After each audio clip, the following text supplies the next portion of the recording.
जय हिंद बच्चों। आज जो क्लास हमारी है बीएससी मैथ फर्स्ट ईयर की है, जिसमें मैंने लेक्चर नंबर 11 तक के पूरे लेक्चर बता दिए थे।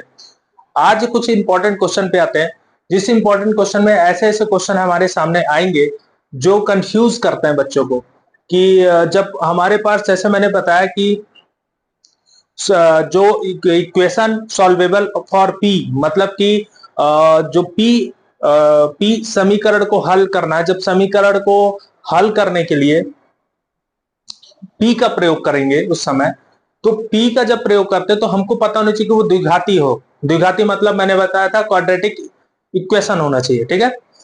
पर यहां पे थोड़ा सा चेंज होगा।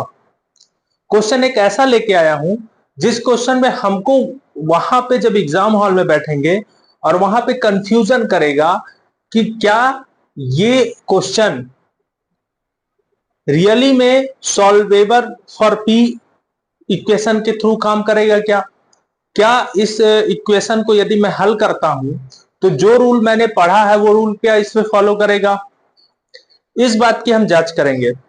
पहली बात, अगर हमको पता है कि अगर द्विघाती समीकरण है पी स्क्वायर है, तो ऑब्वियसली आप उसको डायरेक्ट डायरेक्ट फैक्टर से तोड़ सकते हैं या क्वाड्रेटिक फॉर्मूला यूज कर सकते हैं। अगर आपको जानकारी नहीं है तो उस पर मैं थोड़ी बातें चर्चा करता हूं आपके सामने। मेरे पास क्वेश्चन कैसा लिखा है कि solve differential equation dy upon dx की पावर 3 ए एक्स की पावर 4। मतलब मेरे दिमाग पे कुछ थॉट्स आ रहे हैं जो मैंने बताया था आपको। अगर इक्वेशन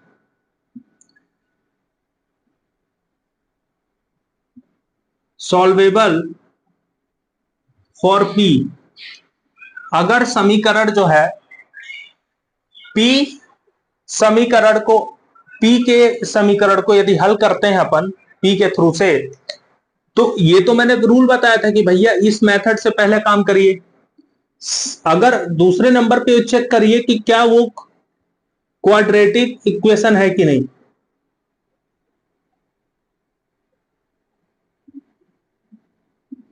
अगर वो क्वाड्रेटिक इक्वेशन है, अगर वो क्वाड्रेटिक इक्वेशन है,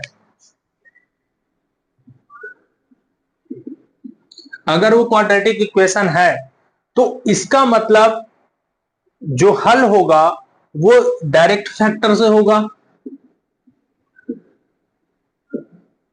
फैक्टर के थ्रू। मतलब अगर वो द्विघातीय समीकरण है, द्विघाती समीकरण आपको पता होना चाहिए। अगर वो द्विघाती समीकरण है तो उसे आप गुणनखंड से कर सकते हैं, खंड विधि से कर सकते हैं, ठीक है। अगर वो गुणनखंड विधि से नहीं होता है, ऐसी सिचुएशन आ जाती है कि वो नहीं हो रहा है, तब हमारा जो टॉपिक होगा उसमें हमको द्विघाती सूत्र का प्रयोग करना होगा। ये मैंने बता रखा है। मतलब कि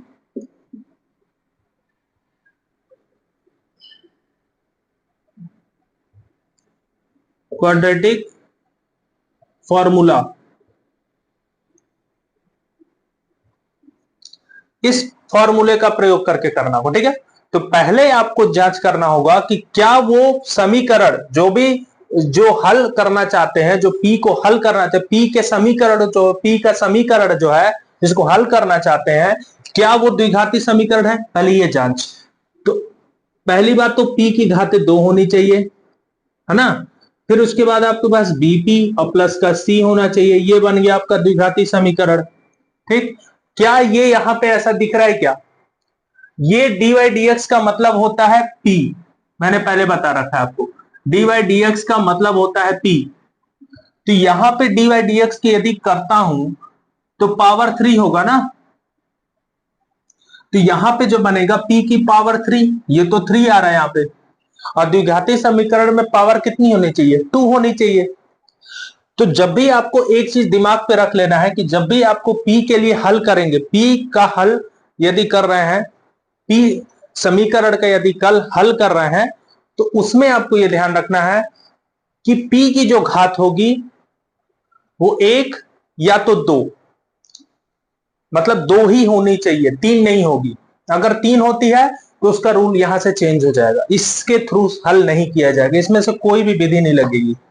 इतनी बातें आपको क्लियर समझ में आ गई जो मैं बातें कहना चाह रहा हूं, कि अगर आपके पास पी स्क्वायर मतलब इस तरह का इक्वेशन बना, तो बिल्कुल आप इसको द्विघाती समीकरण मान लेंगे, और है भी तो उसको गुणनखंड विधि से या फिर द्विघाती सूत्र से। मैं इंग्लिश और हिंदी दोनों बता रहा हूं। क्या है, डायरेक्ट फैक्टर भी कर सकते हैं आप, या फिर क्वाड्रेटिक फॉर्मूले का भी प्रयोग कर सकते हैं, ठीक है, जिसका फॉर्मूला है minus b plus minus under root b square minus 4ac upon 2a।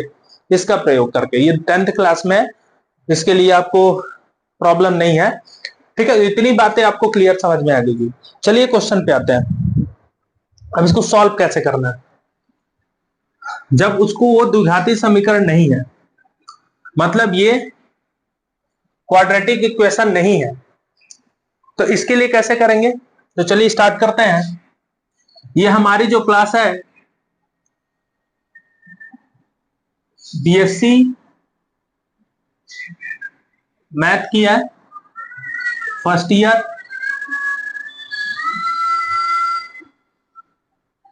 BSc math first year की है, और जिसमें हमारा जो चैप्टर चल रहा है वो 3 है, चैप्टर 3 है, ठीक है। और चैप्टर का नाम मैंने बता रखा है, जिसमें order first and higher degree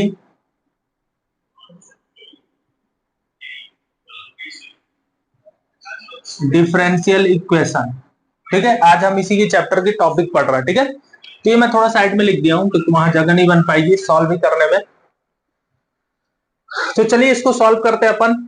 solve करने में हमारे जो चीजें यहां पे होंगी, सॉल्यूशन पे आते हैं।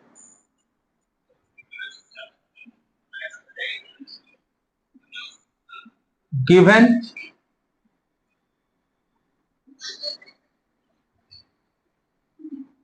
डिफरेंशियल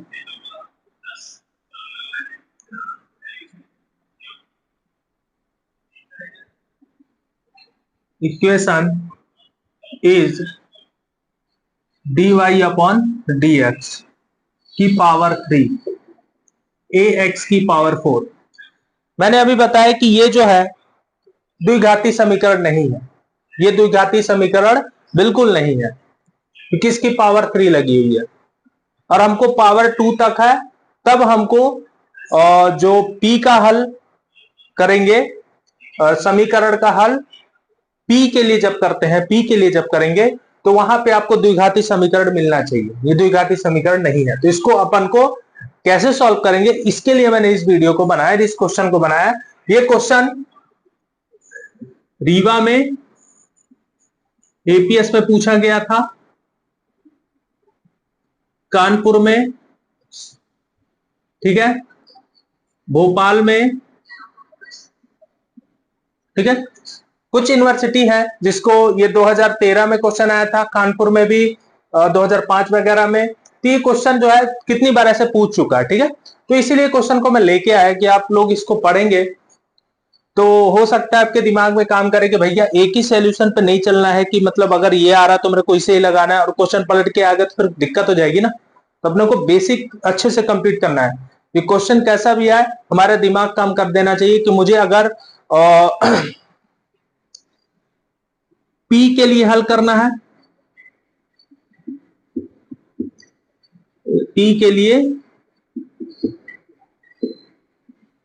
समीकरण का हल जब भी होगा, तो वहां पे P के लिए जब हल करेंगे तो वहां पे एक चीज ध्यान रखनी है कि वहां पे आपको P स्क्वायर दिखना चाहिए, ठीक है, तब आप उसे सॉल्व करेंगे। और किससे सॉल्व करेंगे, मैंने बता रखा है, या तो द्विघाती सूत्र से, हिंदी मीडियम वाले भी ध्यान दे देंगे तो उनके लिए अच्छा है, और गुणनखंड विधि से, दो विधि से आप कर सकते हो, ठीक है। इंग्लिश वालों के लिए मैंने बता दिया कि अगर इक्वेशन सॉल्वेबल फॉर पी है तो उस कंडीशन में आपको डायरेक्ट फैक्टर करना होगा या क्वाड्रेटिक फॉर्मूला यूज करना होगा, बस इतना काम होगा। ठीक, तो अभी यहां पे पी स्क्वायर बिल्कुल नहीं है, यहां पे डी वाई डी एक्स की पावर क्यू है। तो अगर डी वाई डी एक्स की पावर क्यू है तो इसको सॉल्व करते हैं। देखिए ये क्यू जो है इक्वल के जब इधर जाएगा ए एक्स की पावर 4 की पावर 3 हो जाएगा। देखिए मैं बड़े बड़े लिख रहा हूं, आपको कोई प्रॉब्लम नहीं। अभी मैंने जो वीडियो अपने देखे उसमें मुझे ऐसा लग रहा है कि मैं छोटे छोटे थोड़ा सा छोटा यूज कर रहा हूं, ठीक है, पर अब थोड़े बड़े बड़े लिखूंगा आज। D Y upon D x, ये 3 इधर जाएगा तो 1/3, ए की पावर 1/3, एक्स की पावर 4/3, ठीक है। अब ये हो गया। अब यहां पे अपने को यूज करना है using variable separation method. Hindi में बहुत बड़ा नाम बनता है पृथकृत समीकरण या फिर पृथकृत तरीके से हल करना। तो चर का पथकृत तरीका, गणित तरीका जो आप कह सकते हैं। तो यूजिंग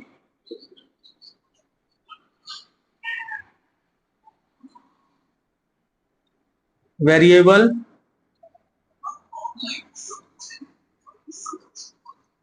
सेपरेशन मेथड, या भी एस एम लिखूंगा तो समझ जाइएगा। तो देखिए डी वाई वहीं रुक जाएगा 1/3, एक्स की पावर 4/3, यहां हो जाएगा डी एक्स, ठीक है। अब इंटीग्रेटिंग बोथ साइड, दोनों तरफ में आपको क्या करना है, समाकलन कर देना है।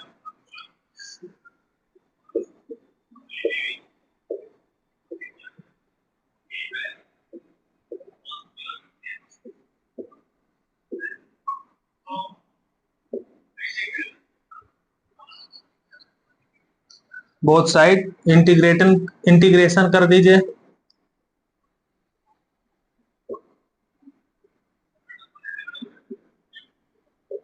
ठीक है। अब इसका करेंगे डी वाई का, तो इसका आता है वाई, ठीक है। इसका करेंगे तो ए की पावर 1/3, या फिर क्योंकि हमको सी भी यूज करना है ना,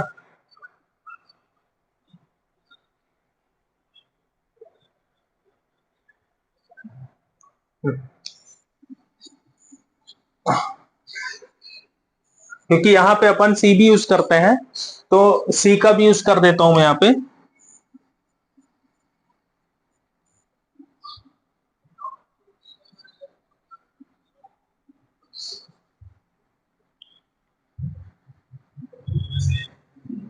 छूटा तो नहीं है यार क्वेश्चन, कहीं मिसप्रिंट तो नहीं है?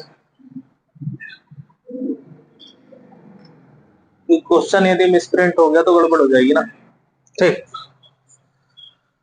क्वेश्चन ठीक है। यहाँ पे y प्लस सी हो जाएगा क्योंकि c कांस्टेंट होगा, ठीक। इसका होगा a की पावर 1/3 कर देते हैं बाहर, इंटीग्रेशन करेंगे x की पावर 4/3 का इंटू डी एक्स, ठीक। y प्लस सी रहने दीजिए, a की पावर 1/3 रहने दीजिए। इसका जब करेंगे तो x की पावर 4/3 प्लस का 1, 4/3 प्लस का 1। देखिए c कहीं भी यूज कर सकते हैं, c इधर भी यूज कर सकते हैं, दोनों तरफ एक तरफ यूज करना है आपको। तो थोड़ा सा हल के हिसाब से जो आपका हल आ रहा होगा, जिस हिसाब से आपका आंसर आ रहा होगा, इसके हिसाब से आपको सी यूज करना है, ठीक है। सी का कोई रोल, सी का तो रोल कह सकते हैं, पर ऐसा भी नहीं है कि आप उसमें परेशान हो जाए, कोई परेशानी वाली बात नहीं है, ठीक है। जैसे आपको इंटीग्रेशन करते बनता है वैसे करिए, अगर आपने 12th में सीखा है कोई प्रॉब्लम नहीं जाएगी। आगे बढ़ते हैं। y प्लस सी, ए की पावर 1/3, एक्स की पावर 7/3, 7/3 y प्लस सी, इसको पलट देंगे 3/7, ए की पावर 1/3। अब क्या करिए, 7 को क्रॉस मल्टीप्लाई करा दीजिए। 7 y प्लस सी 3 ए की पावर 1/3 एक्स की पावर 7/3, ये कर दिया आपने। ठीक, अब ये जब कंप्लीट कर दिए तो अगर ये 1/3 को 3 माइनस करना, मतलब ये 3 हटाने हैं अपने को, तो अगर अपन ये क्यूब क्यूबिंग बोथ साइड कर दें,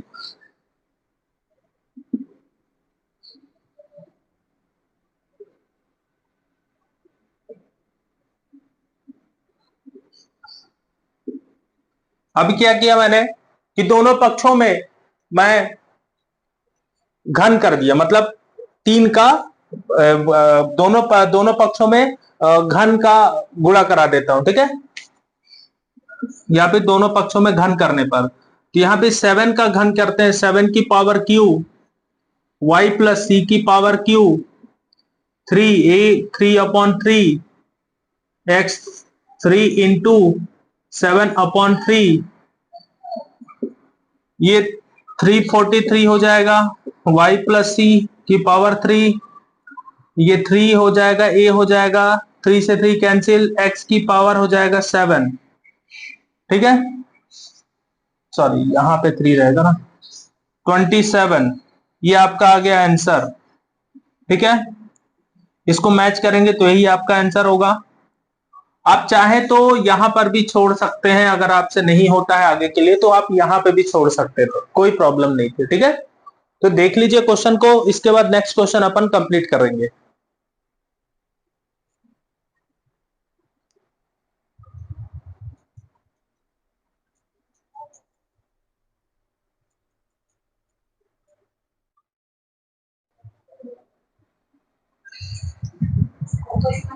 देखिए बच्चों, इसके बाद नेक्स्ट क्वेश्चन पे अपन आते हैं। ये इंपॉर्टेंट क्वेश्चन है एक, जो ये क्वेश्चन आ चुका है कानपुर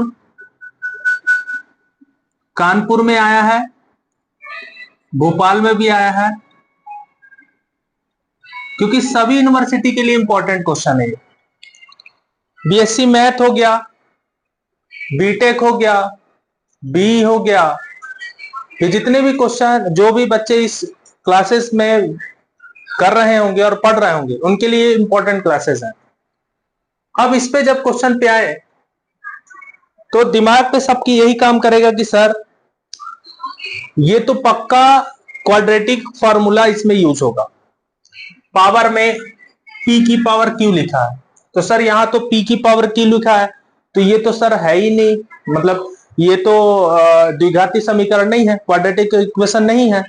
पर है, कैसे है, अगर मैं इसमें से p कॉमन निकाल लूं तो बन जाएगा, क्योंकि यहाँ p² मिल जाएगा मुझे। अच्छा ठीक, पहला काम आपको कोशिश करना है उसको डायरेक्ट फैक्टर करने की। अब ये ध्यान रखना है कि सम टर्म है, यदि मतलब सम पद है तो वहां पे आपको गुणनखंड कर देना है। अगर वहां पे ऑड टर्म है, मतलब विषम है, विषम पद है, तो वहां पे आपको उसका डायरेक्ट फैक्टर नहीं करना है। बातें समझ में आ रही हैं कि यदि आपके पास ये ध्यान रखना है कि p² plus 2p plus c ऐसे कुछ लिखा हुआ, तो इसका आप गुणनखंड कर देना, ये तो हो रहा है। ठीक, अब यहीं पे इस प्रकार के क्वेश्चन आ जाए x वाले y वाले ऐसे करके, तब वहां पे कंडीशन को चेक करना है 1 2, जैसे इसका गुणा इससे कराएंगे तो एक पद ये, 2 पद 3 और 4, 4 पद आपको मिले, 4 टर्म मिले ना, वो 4 टर्म का आप गुणनखंड कर सकते हैं। यही मैं आपको सिखाने के लिए क्वेश्चन बताया कि जब इस तरह के क्वेश्चन आ जाए जिसके 4 पद हो तो उसको किस तरह से सॉल्व करना है। ठीक है, तो चलिए इसको स्टार्ट करते हैं। तो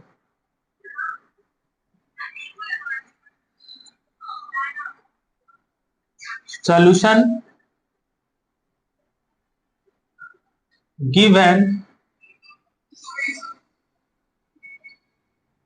differential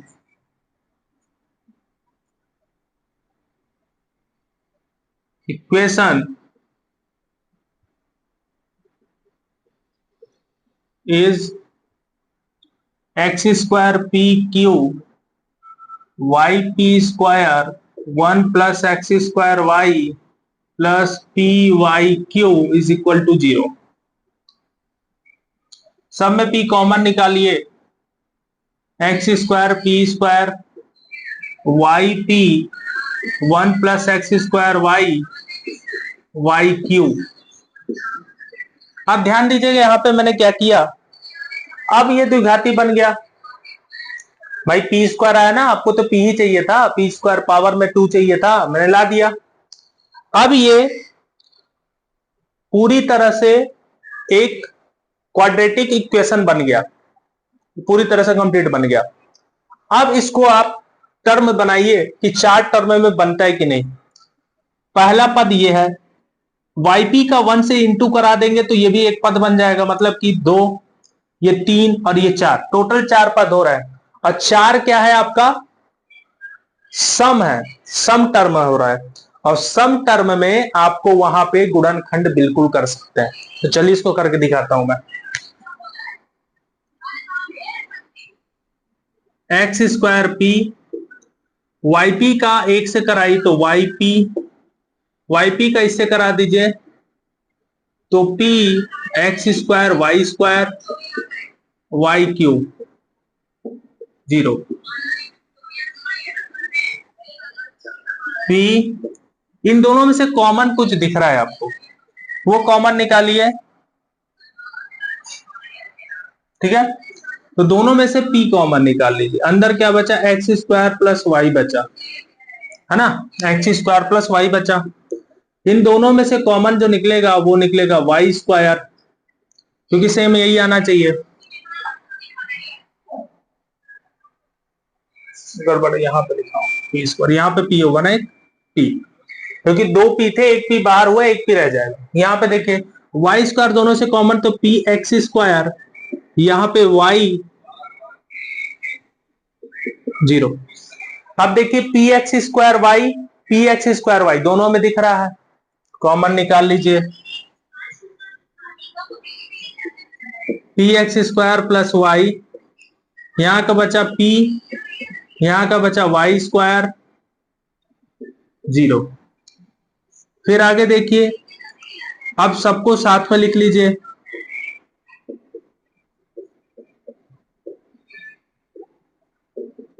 ठीक है, बड़े बड़े लिख रहा हूं, आपको पूरी तरह समझ में आएंगे।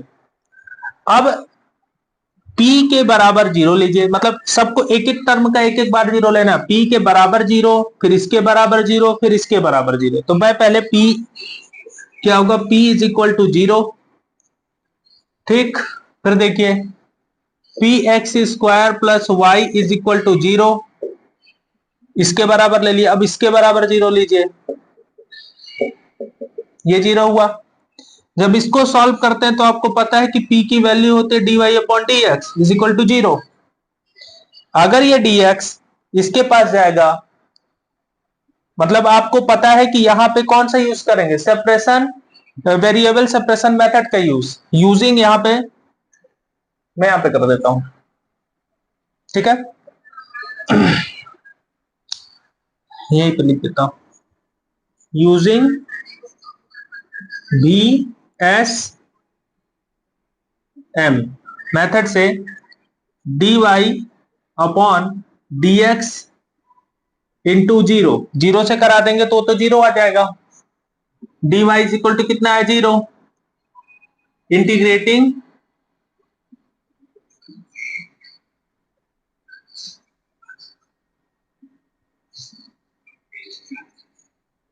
बोथ साइड कर देते हैं, दोनों साइड पे, तो dy इंटीग्रेशन 0 का भी करते हैं आप, तो यहाँ पे तो y होगा, यहाँ पे कुछ नहीं होगा, तो यहाँ पे आप c ले लीजिए, ठीक है, कांस्टेंट वाला c होगा इसका, ये आया पहला। या फिर इसको यहां से आप ऐसे कर दीजिए y minus c is equal to 0। ठीक है, इसको ये लिख लीजिए, ये काम हो गया। इसके बाद इसको निकालिए सेकंड वाले का, p x square plus y is equal to 0। सबको मैं कर रहा हूं, देखिए आराम से, कोई जल्दबाजी नहीं करना है, आराम से करना है। फिर यहां पे पी एक्स स्क्वायर प्लस का वाई उधर भेज दीजिए, माइनस का वाई हो जाएगा, पी वहीं रहने दीजिए, माइनस वाई अपॉन क्या होगा, एक्स स्क्वायर हो जाएगा। ठीक है, अब यहां पे देखिए इसको क्या लिखेंगे, DP upon sorry D Y upon D X लिखेंगे, minus Y upon x square होगा।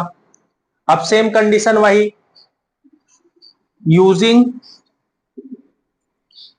We S M variable separation method लगाइए यहां पे, तो डी वाई अपॉन वाई हो जाएगा, dx यहां माइनस में dx अपॉन एक्स स्क्वायर हो जाएगा।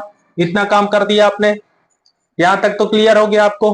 ठीक, यहां पे मैं कर देता हूं नहीं यहां नहीं करते हैं, यहां तक आप देख लीजिए पहले, फिर इसको यहां कर देंगे। इतनी बातें क्लियर हो गई, तो चलिए आगे करते हैं।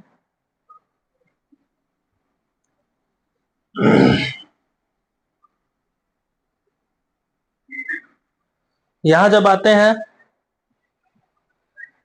बोथ साइड पे, इंटीग्रेटिंग बोथ साइड,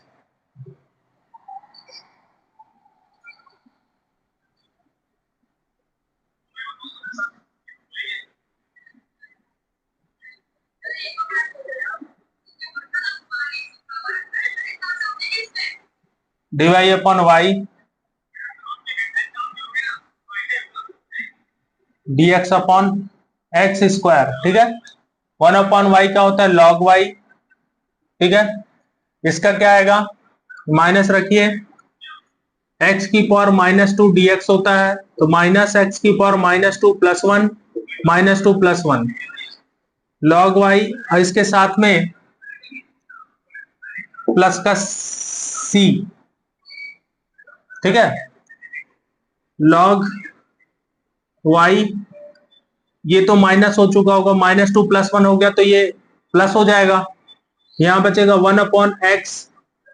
ठीक है, और प्लस का सी, ई यहां पे चला जाएगा, तो इसको बना देगा y e to power 1 upon x plus का सी, वाई रहने दीजिए, इसको क्या लिखेंगे, 1 upon x into e to power c, y e to power 1 upon x रहने दीजिए, इसको ई टू पावर सी को, आप ई टू पावर सी को कांस्टेंट हमेशा देखिए, कोई जरूरी नहीं कि आप वहां पे ई टू पावर सी है तो ई टू पावर सी हो, नहीं जरूरी नहीं है, कांस्टेंट आप ऐसे भी सी लिख सकते हैं।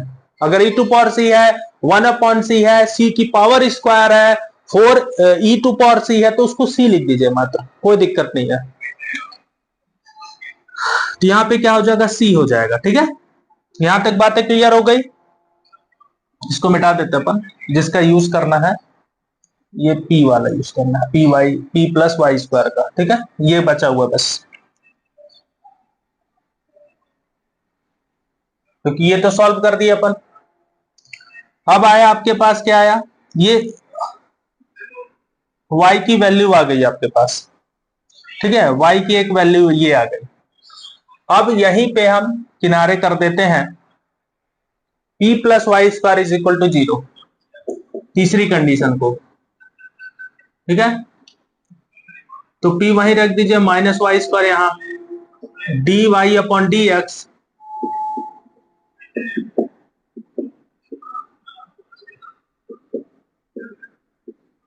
आप वेरिएबल सेपरेशन यूज कर दीजिए,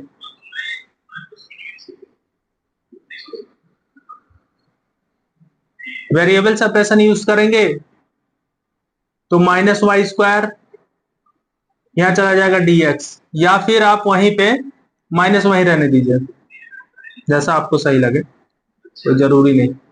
आप बोथ साइड पे, दोनों साइड पे क्या करिए, इंटीग्रेशन कर दीजिए,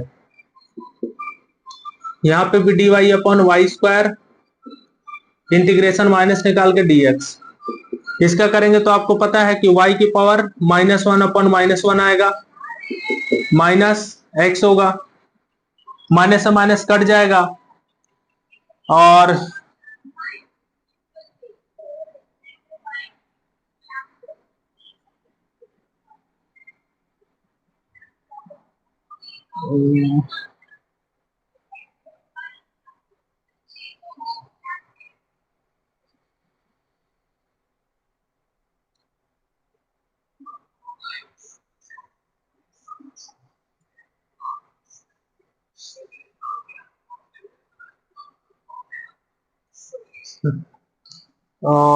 यहाँ पे सी एक्स लिख दीजिए ना, प्लस का सी, क्योंकि एक कांस्टेंट लग जाएगा, माइनस माइनस से माइनस कट जाएगा, 1/y, यहां बचेगा सी माइनस एक्स, वाई के यहां इंटू करा दीजिए, तो क्या बनेगा वहां पे,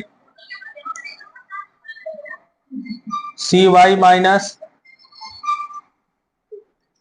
एक्स बराबर 1, माइनस 1 बराबर 0। ठीक है, ये कंडीशन होगी। अब इसको चाहे तो आप कंडीशन पे तोड़ लीजिए, यहां पे भी चेंज कर लेता हूं, y minus e to power 1/x c is equal to 0, ये आएगा। ठीक है, ई टू पावर 1/x और c को इधर ला दिया आप। सेम कंडीशन यहां पे भी किया मैंने,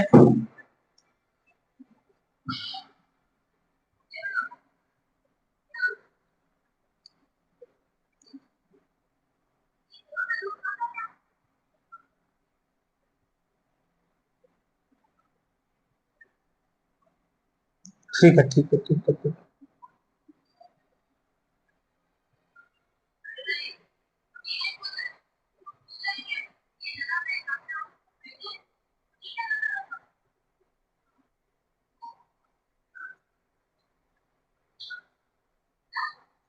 या इसको आप ऐसे कर दीजिए, प्लस से यहां न लगा के, -1/y प्लस का सी माइनस एक्स। ठीक है,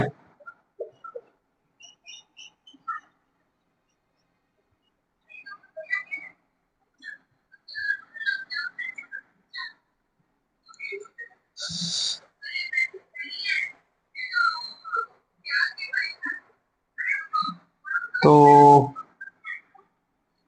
-1, अब इसी को इधर ला दीजिए, प्लस एक्स बराबर 0।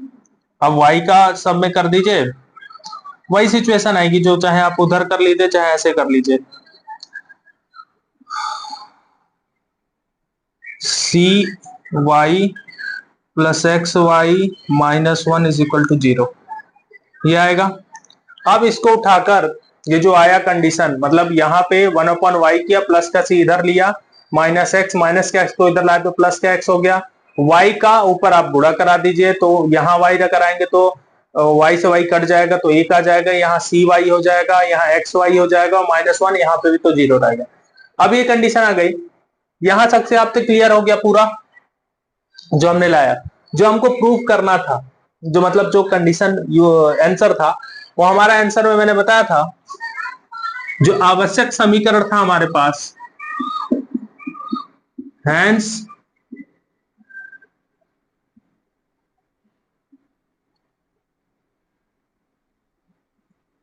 रिक्वायर्ड सॉल्यूशन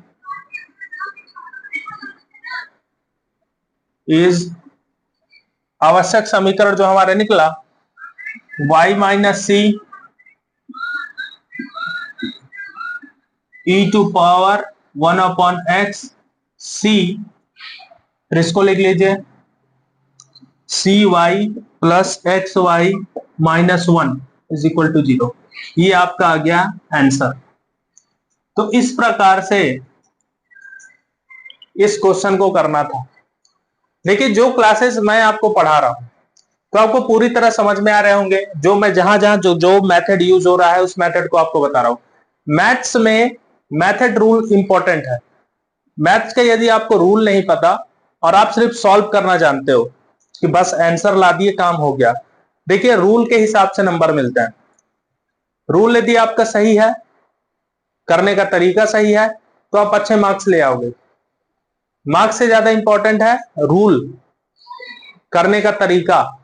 नहीं तो फिर आज तो सब मैथ्स पढ़ रहे हैं, विद इन सेकेंड वाले पढ़ रहे हैं लोग कि विद इन सेकेंड में मैथ्स को सॉल्व कर दिए। मैं पूछता हूं कि जब आप विद इन सेकेंड में मैथ्स को सॉल्व कर ले रहे हो और कर लेते हो, और फिर आप किसी बच्चे को पढ़ाने जाओगे, तो क्या उसको भी वही रूल सिखाओगे?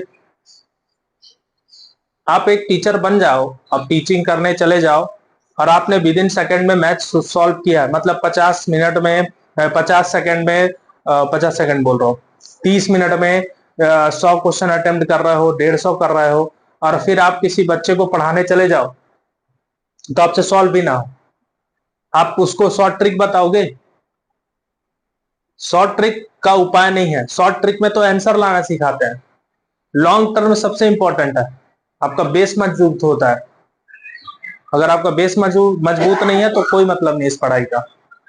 चलिए मिलते हैं नेक्स्ट वीडियो में, और इसी के साथ चैनल को सब्सक्राइब करिएगा, ज्यादा से ज्यादा लोगों को शेयर करिएगा, और बीएससी के बच्चों के पास पहुंचाइए, जिससे कि बीएससी के बच्चे पढ़ सकें, क्योंकि बहुत अच्छी क्लास उनके लिए लेके आ रहा हूं, क्योंकि ये क्लासेस और भी अच्छी होंगी जब आप सपोर्ट करेंगे। इसके बाद नेक्स्ट हमारा जो क्वेश्चन होगा वो कल बताऊंगा, इसके बाद 3.2 के कुछ इंपॉर्टेंट पार्ट बताऊंगा, फिर आगे बढ़ेंगे। ठीक है, इसी के साथ जय।